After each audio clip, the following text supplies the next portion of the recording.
Hello everyone, effective লার্নিংয়ের নতুন একটি ভিডিওতে তোমাদের সবাইকে ওয়েলকাম। আগের ভিডিওটিতে আমরা আলোচনা করছিলাম দ্য ব্রাঞ্চেস অফ সাইকোলজি। সেখানে 6টি ব্রাঞ্চ নিয়ে আলোচনা করা হয়েছে এবং এই ভিডিওটিতে আমরা পরবর্তী 8টি ব্রাঞ্চ নিয়ে আলোচনা করব। খুব গুরুত্বপূর্ণ একটি ব্রাঞ্চ হলো হেলথ সাইকোলজি, যেটা কিনা একজন ব্যক্তির হেলদি বিহেভিয়ারকে প্রমোট করে এবং বিভিন্ন টেকনিক্সের মাধ্যমে কিভাবে একজন মানুষ তার ইলনেসটাকে প্রিভেন্ট করতে পারে, অর্থাৎ বাধা দান করতে পারে, সেটাকে নিয়ে আলোচনা করে। এখানে 3 ধরনের প্রিভেনশন টেকনিক্সের কথা বলা হয়: প্রাইমারি, সেকেন্ডারি এবং টার্সিয়ারি।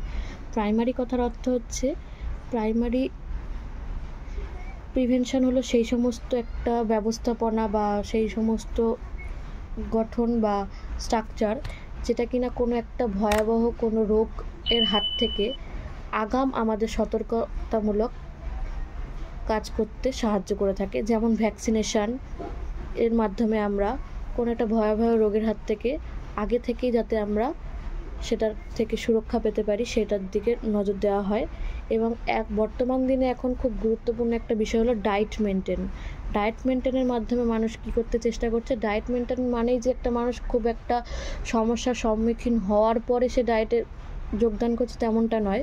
ডায়েটের মাধ্যমে সে খুব আগে থেকেই তার শরীর বিষয়ে সচেতনতা দেখার চেষ্টা করছে, যার ফলে সে বড় কোনো রোগের হাত থেকে আগাম সতর্কতা পেতে পারে বা বড় রোগের হাত থেকে মুক্তি পেতে পারে।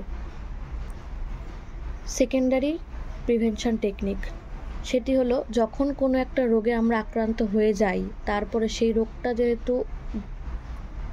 যাতে আর না খুব বেশি পরিমাণে বাড়তে না পারে সেটার উপর নজর দেওয়া হয়। যেমন আইসোলেশন সিচুয়েশান, আমরা কোভিডের সময় সবাই খুব এই নামটার সাথে পরিচিত হয়েছি, যেটার মাধ্যমে আমরা কি করেছিলাম, যেখানে যেই ব্যক্তির করোনা ভাইরাসে আক্রান্ত হওয়ার পরে তাকে 14 দিনের আইসোলেশন সিচুয়েশনে রাখা হয়েছে, অর্থাৎ সবার থেকে আলাদা করে। এর কারণ কি?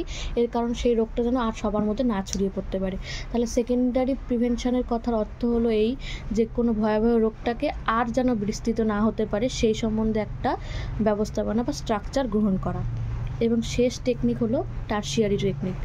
সেখানে বলা হয় যে কোনো ভয়াবহ রোগের হাত থেকে যখন একজন ব্যক্তি কোনো মতে বা কোনো টেকনিক্সের মাধ্যমে যখন সে বেঁচে যায়, তার পরবর্তী সময় যেন সে আর সেই সমস্ত রোগের সম্মুখীন না হতে পারে, সেই কারণে বিভিন্ন ব্যবস্থাপনা নেওয়া। যেমন সাইকিয়াট্রিক রিহ্যাবিলিটেশন, যারা সাইকোলজিক্যাল বিভিন্ন ডিসঅর্ডারের আক্রান্ত হয় বা এমনি কোনো ডিসঅর্ডারে আক্রান্ত হয়, তারা কি করতে থাকে, তারা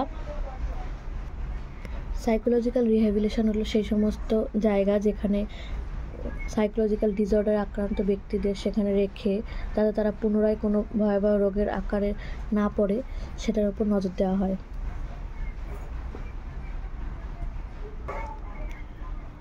এবার যেই ব্রাঞ্চগুলিকে নিয়ে আমি আলোচনা করব সেগুলি খুব গুরুত্বপূর্ণ এবং ক্লিনিক্যাল এবং কাউন্সেলিং সাইকোলজি, যেগুলিকে নিয়ে সাধারণত খুব মানুষের মধ্যে কনফিউশনের সৃষ্টি হয়। ক্লিনিক্যাল সাইকোলজি হলো সেই সমস্ত সাইকোলজিক্যাল ব্রাঞ্চ যেটা সাইকোলজিক্যাল ডিসঅর্ডার নিয়ে আলোচনা করে এবং সাইকোলজিক্যাল ডিসঅর্ডারের সাথে ডিল করতে সাহায্য করে। যেমন বিভিন্ন ধরনের সাইকোলজিক্যাল কারণ সেগুলি রয়েছে। এবং অন্য একটি সাইকোলজিক্যাল ব্রাঞ্চ হলো কাউন্সেলিং সাইকোলজি, যেটা কিনা মানুষ সবসময় যে একটা ভয়াবহ রোগের কারণেই তার জীবনটা ডিস্ট্রেসড হয়ে পড়তে তা নয়। আমাদের প্রাত্যহিক জীবনেও আমরা অনেক কারণেই ডিস্ট্রেস ফিল করি, টেনশন ফিল করি। সেগুলো হয়তো সাইকোলজিক্যাল ডিসঅর্ডারের আকারে পরিণত না হলেও সেগুলি আমাদের জীবনকে যথেষ্ট পরিমাণে ডিস্টার্ব করে তোলে। সেগুলিকে থেকে মুক্তি পাওয়ার জন্য মানুষেরা কাউন্সেলিং সাইকোলজিস্টের সম্মুখীন হয়। এটাই হলো মূল difference between clinical psychology and counselling psychology.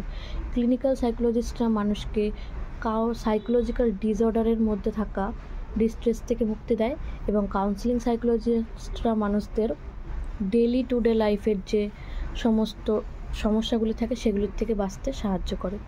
এর পরবর্তী ব্রাঞ্চ হলো ইন্ডাস্ট্রিয়াল সাইকোলজি। ইন্ডাস্ট্রিয়াল সাইকোলজি হলো এমন একটা ব্রাঞ্চ যেটা কিনা একটা কোনো বড় ইন্ডাস্ট্রির মধ্যে কিভাবে একটা এমপ্লয়ি কাজ করে, তাদের মধ্যে কী ধরনের সমস্যা হতে পারে এবং তাদেরকে কী পরিমাণ সুযোগ সুবিধা দিলে তার মধ্যে থাকা পসিবিলিটি বা প্রবাবিলিটি সেগুলি বাড়তে পারে, সেগুলির ওপর নজর দেওয়া হয়। যেমন HRM এখন বর্তমানে খুব একটা গুরুত্বপূর্ণ একটা পদ কোনো অর্গানাইজেশনের মধ্যে, যার আলোচ্য বিষয় থাকে, যেখানে HRM এর আলোচ্য বিষয় হলো কীভাবে একজন এমপ্লয়ের সুবিধা দান করা যেতে পারে, কীভাবে তার পসিবিলিটি বাড়ানো যেতে পারে, এগুলি। এর পরবর্তী ব্রাঞ্চ হলো এডুকেশনাল সাইকোলজি।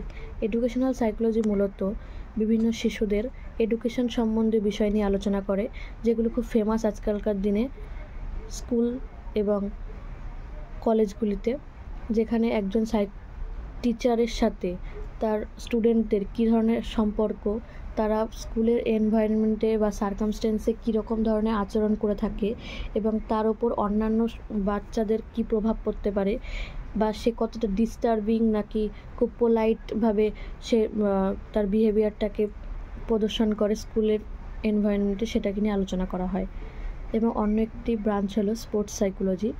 স্পোর্টস সাইকোলজিস্টদের এখন মূলত খুব ডিম্যান্ডিং একটা সাইকোলজিক্যাল ব্রাঞ্চ বলা যেতে পারে। আমরা সকলেই কম বেশি টেলিভিশন বা স্টেডিয়ামে গিয়ে বিভিন্ন ধরনের খেলা দেখে থাকি। সেখানে এমন কিছু মুহূর্ত আমাদের মধ্যে তৈরি হয় যেখানে আমরা দেখতে পারি যে স্কোরের কিছু হেরফের হলে বা স্কোরের কিছুটা পরিমাণ এক্সপেকটেশনের থেকে কম হলে আমাদের টেলিভিশনে বা স্টেডিয়ামে থাকা দর্শকদের মধ্যে যে ধরনের এক্সাইটমেন্ট বা উন্মাদনা সৃষ্টি হয়, তাহলে আমরা যদি ভেবে দেখি যে ব্যাটেল গ্রাউন্ডে যে সমস্ত প্লেয়াররা কাজ করে থাকে বা যারা খেলে তাদের মধ্যে কতটা পরিমাণে উত্তেজনা কাজ করে সেই টাইমে, সেগুলিকে দূরে রেখে দেশের জন্য যখন তারা কাজ করে তখন তাদের মধ্যে যথেষ্ট পরিমাণ মোটিভেশনের প্রয়োজন হয়। সেই মোটিভেশনগুলিকে কারা দেয়? স্পোর্টস সাইকোলজিস্টরা। তো সাইকোলজিক্যাল ব্রাঞ্চের স্পোর্টস সাইকোলজিক্যাল ব্রাঞ্চের কাজটি এটি।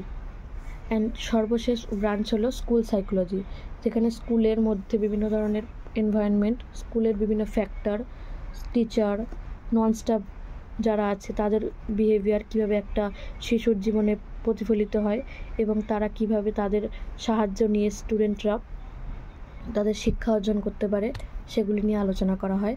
ফ্যামিলি কাউন্সেলিংয়ের মধ্যে স্কুল সাইকোলজি এখন খুব গুরুত্বপূর্ণ একটা বিষয় হিসেবে দাঁড়িয়েছে।